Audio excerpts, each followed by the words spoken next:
Para pelaku ini justru menciptakan atau menghadirkan sesuatu yang suatu saat nanti akan bisa dipakai untuk membuktikan bahwa mereka sudah melakukan perbuatan pidana. Mengatakan anggota TNI yang melakukan pelanggaran hukum pidana umum tunduk pada peradilan umum. Tetapi TNI mengatakan, oh kami punya undang-undang tahun 97 yang mengatakan kami punya wewenang. Apakah ini bersangkut paut dengan bisnis tertentu sehingga dengan merekam penganiayaan seolah mereka tidak hanya mengirim pesan kekerasan kepada keluarga korban, tapi juga seolah ingin mengirimkan pesan kepada pihak lain untuk menunjukkan bahwa ketiga orang ini sudah bekerja, tanda petik. Soal pembunuhan Imam Mashkur, Jokowi sampai bilang gini ke Pas Pampres dan dua oknum TNI penculik pemuda Aceh. Sampai ke situlah saya, belum sampai ke situ. Urgensinya apa?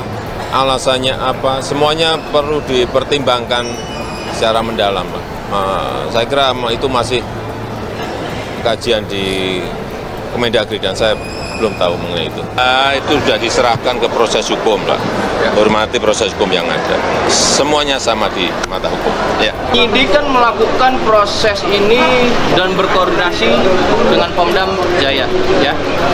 Tentunya pada proses ini apa yang sudah dilakukan oleh penyidik tentu berkoordinasi dan dilaporkan melalui progres perkembangan penyidikan yang ada terkait dengan satu orang, khususnya yang masuk bagian daripada kelompok pelaku.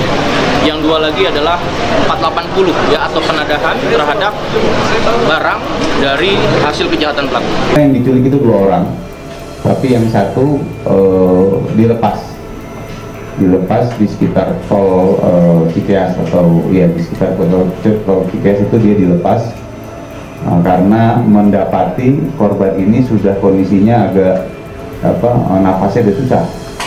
Nah, karena ketakutannya akhirnya korban yang satu dilepas. Nah, itu juga kita periksa sebagai saksi. Harap menuntut keadilan seadil-adilnya atas keluarga kami, sebagaimana keluarga kami yang tidak ada lagi abang, yang mana dia orang yang menafkah kami, adik-adik kami, abang kami. Undang TNI tahun 2004, TAP MPR tahun 2000 mengatakan anggota TNI yang melakukan pelanggaran hukum pidana umum tunduk pada peradilan umum. Tetapi TNI mengatakan, oh kami punya undang-undang tahun 97 yang mengatakan kami punya wewenang.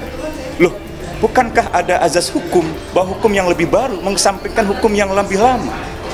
Azas hukum yang lebih khusus mengesampingkan hukum yang lebih umum. Jadi kalau itu tindak pidana umum, urusannya polisi, urusannya jaksa, urusannya hakim biasa di lingkungan pengadilan negeri.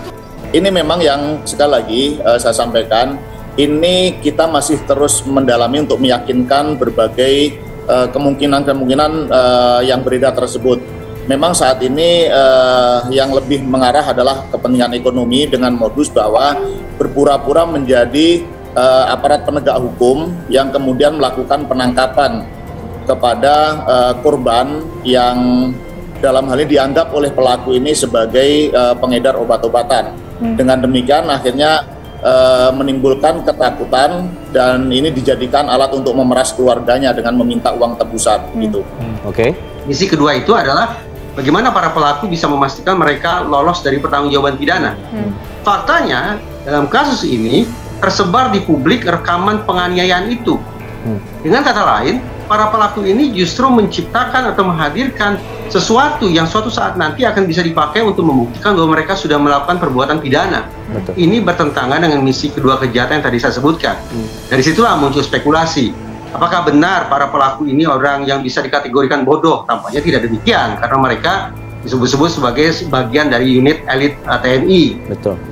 Apakah ini bersangkut paut dengan bisnis tertentu sehingga dengan merekam penganiayaan seolah mereka tidak hanya mengirim pesan kekerasan kepada keluarga korban, tapi juga seolah ingin mengirimkan pesan kepada pihak lain untuk menunjukkan bahwa ketiga orang ini sudah bekerja, tanda petik. Ataukah ada kemungkinan para tersangka ini menganggap ada pihak tertentu yang melindungi mereka, yang akan meloloskan mereka dari pertanggungjawaban pidana sehingga mereka berlaku sedemikian serampangan ketika melakukan aksi kejahatan itu?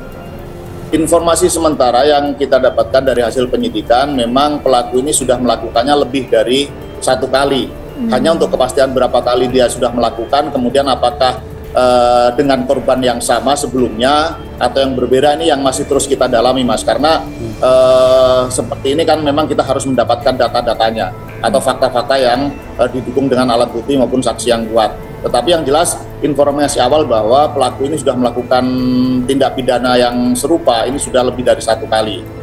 Hanya kemudian apakah ini dengan korban yang sama atau mungkin dengan orang yang berbeda, ataukah ada pelaku yang berbeda yang melakukan, ini masih akan terus kita dalami, Mas.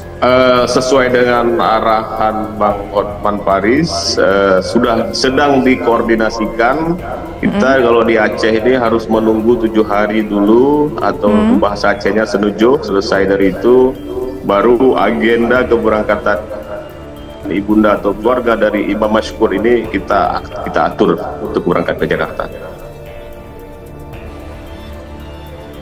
Presiden Joko Widodo akhirnya buka suara terkait pembunuhan warga Aceh Imam Mashkur oleh ketiga oknum TNI. Satu dari 2 TNI tersebut merupakan anggota aktif pasukan pengaman Presiden atau Pas Pampres bernama Praka Riswandi Mani alias Praka RM. Jokowi memastikan bahwa ketiga pelaku diproses sesuai hukum yang berlaku, yaitu sudah diserahkan ke proses hukum lah, kata Jokowi di ICEBSD Tangerang, Banten, Kamis 31 Agustus 2023. Orang nomor 1 di Indonesia itu juga meminta masyarakat untuk menyerahkan sepenuhnya kepada pihak berwajib.